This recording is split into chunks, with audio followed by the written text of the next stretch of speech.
My parents are from India, from Calcutta specifically, and I think, you know, growing up Asian American in this country, if you grew up in the 90s like I did, it was always black and white, you know, a lot of the times, and you never knew where you fell on the spectrum. And I feel like now we're in one of the most exciting times because there's a lot of people that look like us that are telling stories. So that's my job, is to help, you know, brands and artists tell their stories better. Do you feel that there have been recent changes in Asian American representation in media in general, or your respective fields? I think there aren't enough people that look like us in decision-making powers to create those campaigns or speak to those people.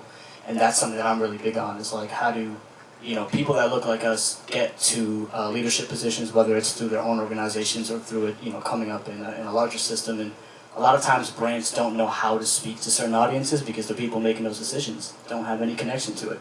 Why now is K-pop and Asian artist pop, hip-hop making a splash, such a moment this past year? And is it here to stay?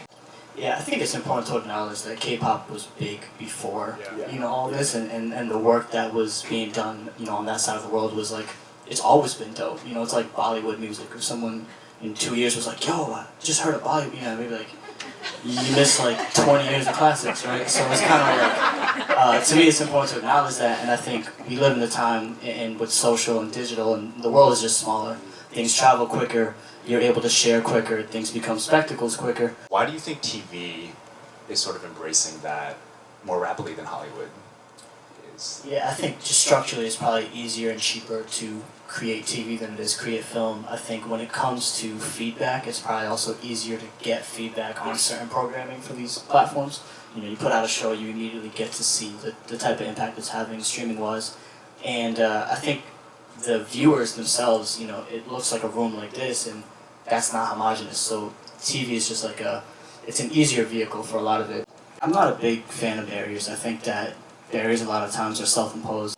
The biggest thing, I think, is for people that look like us is to step out and create spaces and businesses and platforms of their own that we can own and then dictate a conversation. And then we can use our culture to drive further conversations and partner with brands and create, you know, larger kind of movements. But I think it's really like, you have to be empowered to do that, and we have to take the lead on that. And that means, you know, putting away the fear of your parents or where you come from or all these things that were, you know, told to you growing up, which probably aren't true. Sorry, Baba. And just like, you know, doing your own thing and doing it for real. My dad is in the crowd, so that's why, you know, I have to. When I think about the Asian idea of what it means to be like bold and out there and like sharing your story, I feel like it's different than what America sees as like bold and out there. And like they have this like being American and being bold and like, you know, having individuality and doing all this stuff feels a lot different from the culture of Asia, where you're taught to be more like part of the family, part of the group, not stick out as much. So like, how do you guys bridge that gap, and why do you, I guess, like, how does that inform what you guys are doing in your spaces? I think people in our generation have a responsibility to kind of break certain cycles that aren't healthy for us. So like, you know, speaking to things back home, or just like the way it is with your parents or your grandparents, they grew up in a time and they have certain habits and certain behaviors that were reflective of that time. And it's important to respect that, and it's important to acknowledge it and never be like disrespectful towards it.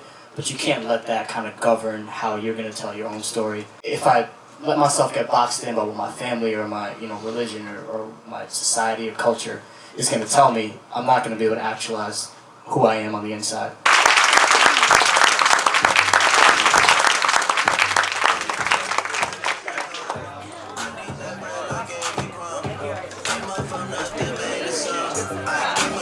Sorry.